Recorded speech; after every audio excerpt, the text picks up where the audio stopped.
Hello friends, welcome to my channel. দেশ এবং দেশের বাইরে থেকে যারা আজকে আমার ভিডিওটি কন্টিনিউ করেছেন প্রত্যেককে garden TRIPS with Kamal YouTube চ্যানেলে স্বাগতম। তো ফ্রেন্ডস, আজকে আমার ভিডিওর আলোচনার বিষয়বস্তু গাছ ভর্তি পাতিলেবু এবং সেই পাতিলেবুকে খুব দ্রুত বৃদ্ধি করার বিশেষ উপকারী টিপস।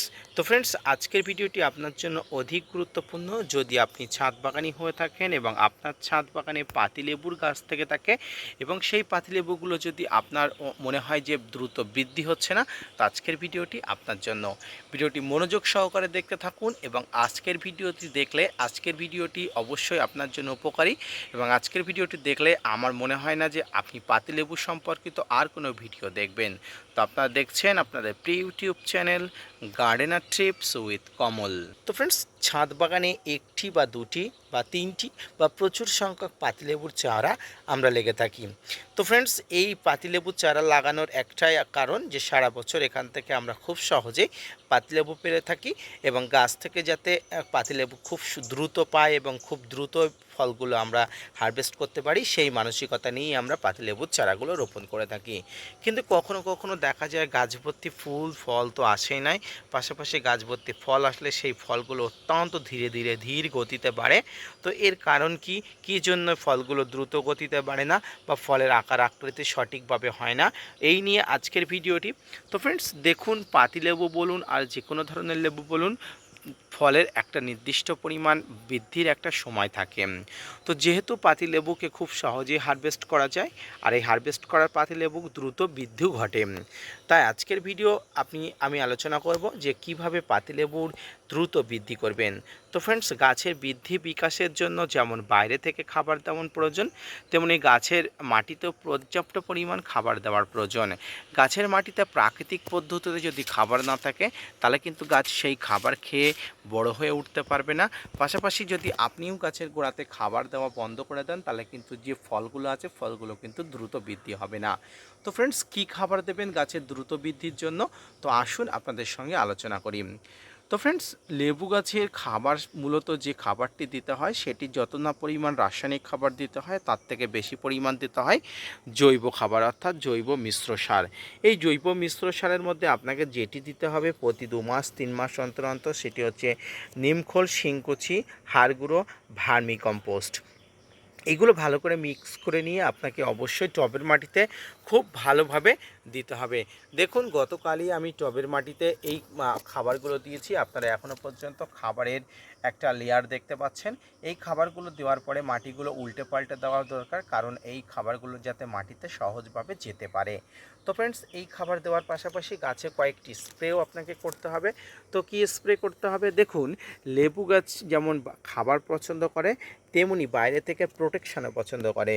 অর্থাৎ লেবু গাছের কোনো রকম পোকামাকড় বা লেবু গাছের বাইরে থেকে দ্রুত বৃদ্ধির জন্য বাইরে থেকে বিভিন্ন ধরনের কীটনাশক এবং রাসায়নিক সার স্প্রে করা অত্যন্ত জরুরি।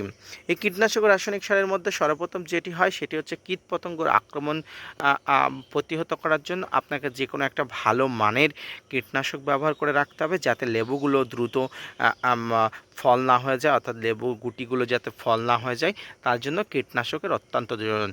এই কীটনাশকের মধ্যে আপনার আলফামেট্রিন 10% এসি কম্পোজিশনের যে কোনো কীটনাশক, ডাইমাটেট 30%-এর যে কোনো কীটনাশক, ইমিডাক্লোপিড গ্রুপের যে কোনো কীটনাশক, সাইপারমেট্রিন গ্রুপের যে কোনো কীটনাশক বা আপনারা যে কোনো ধরনের কীটনাশক আপনার হাতের কাছে রাখবেন, যেটি লেবু গাছের পাতার খাওয়া পোকা বা পাতার মিলিবাগ জাপ পোকা প্রত্যেকটি পোকার জন্য অত্যন্ত কার্যকরী ভূমিকা নেবে। এরপরে ফ্রেন্ডস, আপনার লেবুর সঠিক আকার আকৃতি আসার জন্য আপনাকে গাছে একবার করে বোরন স্প্রে করতে হবে, সেটি 15 দিনে একবার।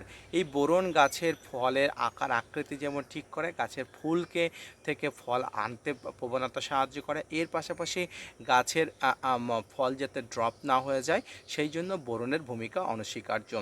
এর পাশাপাশি গাছের ফলের নির্দিষ্ট আকৃতি, ফলের রস, ফলের মিষ্টতা বৃদ্ধি সব কিছুর জন্য গাছে পটাশের চাহিদা অত্যন্ত উন্নত ভূমিকা রাখে। তো ফ্রেন্ডস, এক্ষেত্রে আপনারা জৈবিকভাবে পটাশ দিতে চাইলে কলার খোসা ভিজানো জল সপ্তাহে একবার দিতে পারেন, বা আপনারা যদি রাসায়নিকভাবে দ্রুততার সাথে গাছকে কাজ করাতে চান তাহলে অবশ্যই এসওপি অর্থাৎ 0050, যেটা বাজার চলতি সাদা পটাশ নামে পরিচিত, সেটি অবশ্যই ওই বোরনের সঙ্গে একসঙ্গে 15 দিন অন্তর অন্তর আপনাকে গাছে স্প্রে করতে হবে। তাহলে দেখবেন লেবুর গুটিগুলো যেমন দ্রুত বৃদ্ধি হবে, পাশাপাশি আপনার গাছে গাছের লেবুগুলো সুস্থ সবল থাকবে, ফল হয়ে যাওয়ার সম্ভাবনা কম থাকবে। পাশাপাশি আপনার যে লেবু না বৃদ্ধি হবার একটা প্রবণতাটা অনেক অংশে কমে যাবে।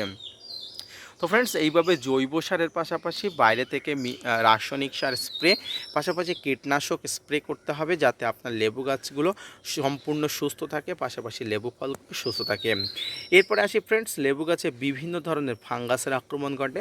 এই বিভিন্ন ধরনের ফাঙ্গাসের আক্রমণে দেখুন এইখানে এটা ফাঙ্গাসজনিত একটা কারণ। তো এই ধরনের ফাঙ্গাসজনিত আক্রমণ হলে আপনাকে একটা ভালো মানের ফাঙ্গিসাইড ব্যবহার করতে হবে। তো এক্ষেত্রে ভালো মানের ফাঙ্গিসাইড বলতে আপনারা ব্লাইটক্স ব্যবহার করতে পারেন, অত্যন্ত উন্নত মানের এবং অত্যন্ত কার্যকরী একটি ফাঙ্গিসাইড। আপনারা ব্লাইটক্স না ব্যবহার করতে চাইলে আপনারা রেডোমিন গোল্ড, ম্যানসার্ভ, সাব, ব্যাবিস্টিন, আপনাদের কাছে যে ধরনের ফাঙ্গিসাইড আছে আপনারা প্রতি 10 দিন অন্তর অন্তর অর্থাৎ মাসে 3 বার আপনারা ব্যবহার করতে পারেন, কোনো অসুবিধা নেই।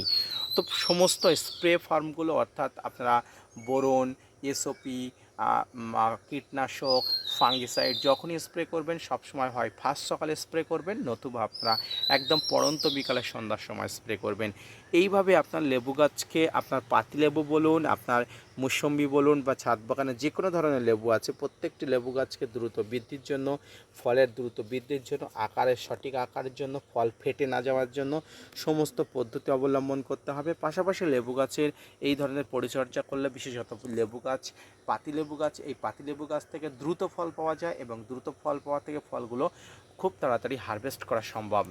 তো ফ্রেন্ডস, আজকের এই ভিডিও থেকে আপনি যেসব তথ্য পেলেন সেই তথ্য অনুযায়ী যদি আপনার গাছে থাকা ছোটো পাতি লেবুর গাছের ওপরে যদি আপনি অ্যাপ্লাই করে থাকেন তাহলে অবশ্যই দেখবেন অত্যন্ত দ্রুততার সাথে আপনার লেবুগুলো বৃদ্ধি হবে, পাশাপাশি লেবুগুলো খুব দ্রুততার সাথে হারভেস্ট করতে পারবেন।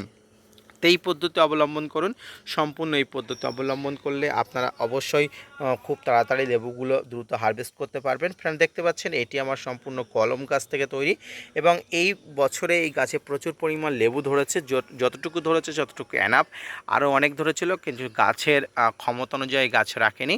তো যাই হোক ফ্রেন্ডস, আজকের ভিডিওটি কেমন লাগলো অবশ্যই লাইক, কমেন্ট, শেয়ার এবং সাবস্ক্রাইব করে জানাবেন। পাশাপাশি gardener trips with Kamal YouTube চ্যানেলকে সাপোর্ট করবেন। আপনাদের জন্য প্রতিনিয়ত তথ্য নিয়ে ভিডিও বানায়, আপনারা যদি মোটিভেট করেন, ভিডিও বানাতে আগ্রহী হয় এবং নতুন নতুন ভিডিও বানাতে উৎসাহী হয়।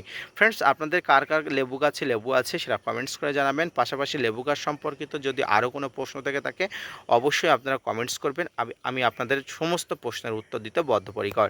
এর পাশাপাশি ফ্রেন্ডস, আপনাদের নিয়ে আমি একটা হোয়াটসঅ্যাপ গ্রুপ খুলেছি। হোয়াটসঅ্যাপ গ্রুপ আপনারা জয়েন হওয়ার জন্য অবশ্যই কমিউনিটি পোস্টে গিয়ে আমার হোয়াটসঅ্যাপ লিঙ্কে ক্লিক করে আমার কমিউনিটি পোস্টে হোয়াটসঅ্যাপ গ্রুপে ক্লিক করে আমার হোয়াটসঅ্যাপ গ্রুপে চলে আসতে পারেন। এখানে আপনি যে কোনো ধরনের প্রশ্ন পাঠাতে পারেন, যে কোনো ধরনের ভিডিও পাঠাতে পারেন, আপনি তৎক্ষণাৎ সমাধান পাবেন। তো আজকের ভিডিওটি এই পর্যন্ত মনোযোগ সহকারে দেখার জন্য আপনাকে অনেক অনেক ধন্যবাদ।